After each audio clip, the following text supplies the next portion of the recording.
Hi, I'm Paul Holmes, and I'm going to be reading today from my second book of poetry, which is No Such Thing as Distance by Terrapin Books. And I'm done with my advertisement now.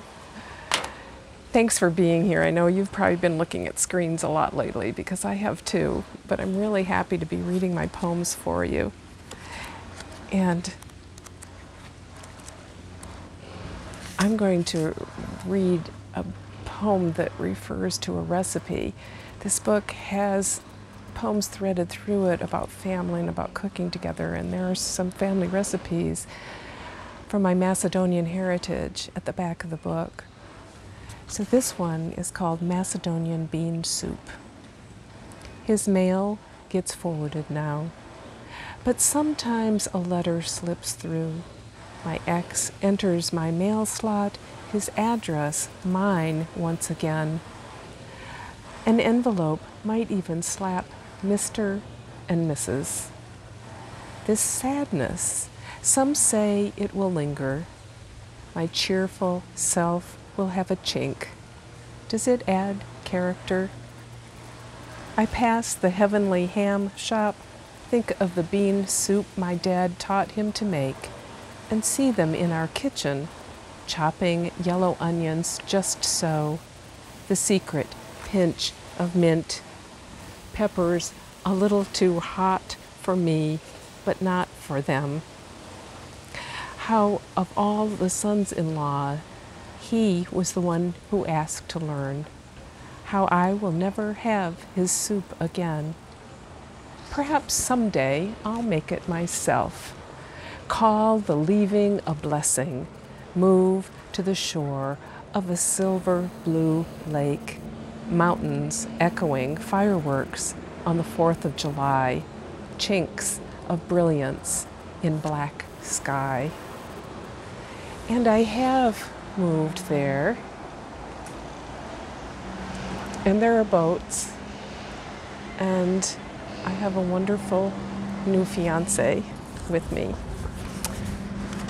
So the sad story ended there. I'm going to read a sad poem next about my mother, but I will follow it with something more cheerful. Crossing off days. We read her journals after she died. Was that wrong? We hoped to latch on to a piece of our mother, connect to a part we didn't know. We found her berating herself each day. Yesterday I didn't do a thing. Lazy old goat. Must jump into action today. Send a card to Dolores. Make the meat pie. She only wanted to sit in the lounger, a pot of tea, shoulders shawled for the morning breeze, garden on the other side of the porch, screens, hibiscus, palms, honeybell orange. More than once, she told us she wanted to be found in that chair, still and peaceful, with Mozart or pink martini, but not yet. Tomorrow, I will make myself go to water aerobics. None of us remembers when Mother began crossing off days on her desk calendar. X, X, X. Perhaps at 74, after Dad died, X marked another day closer to him. A task done, another day muddled through, X times 365 times 12.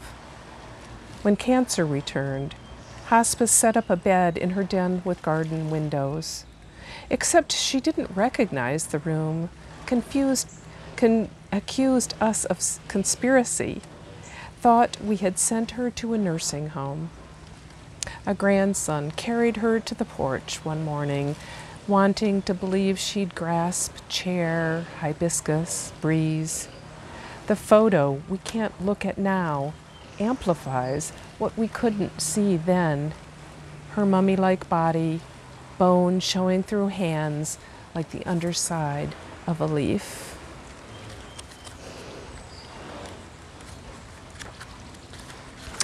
And this poem was inspired by a poem by Rilke, What Will You Do, God, When I Die? And that's the title of this poem, too. What will you do, God, when I die? Will you become me and I you as I leave this body, the only home I remember? Will rejoining be serenity, even more than I feel lying drowsy in my love's embrace? I believe you are the light that passes through every body, the space occupying each atom, water permeating the sponge of all flesh, all matter. They say I am that, but in this human beingness have forgotten. Will you give me a white tassel, light as breath for passing all my lifetimes, or send me back to trudge again through the 1,000 lessons I failed? This time, I think I learned to love the right way, to find you in my core. I have felt sorrow's blade carving a place for grace to fill. Am I ready to rise with this mist, lifting from the river in morning's silver? And I've got one more poem. This is a season for lilacs where I am, and I remember them from my childhood, but they don't grow well here in the Blue Ridge Mountains. So I did try to plant one, and I have a poem about that. Lilacs easily outlive the one who planted them. High up in the Blue Ridge, when your hair has grayed, you catch the scent again, lilac, its certain purple plumes, and there you are in Flint, age 12, with the pixie haircut like Twiggy's. You lie on top of the covers as perfume creeps across your pillow, even on windless nights, even with the yellow curtains drawn. You might climb out the window onto the first-story roof to touch the top of the lilac bush, violet on a bright night.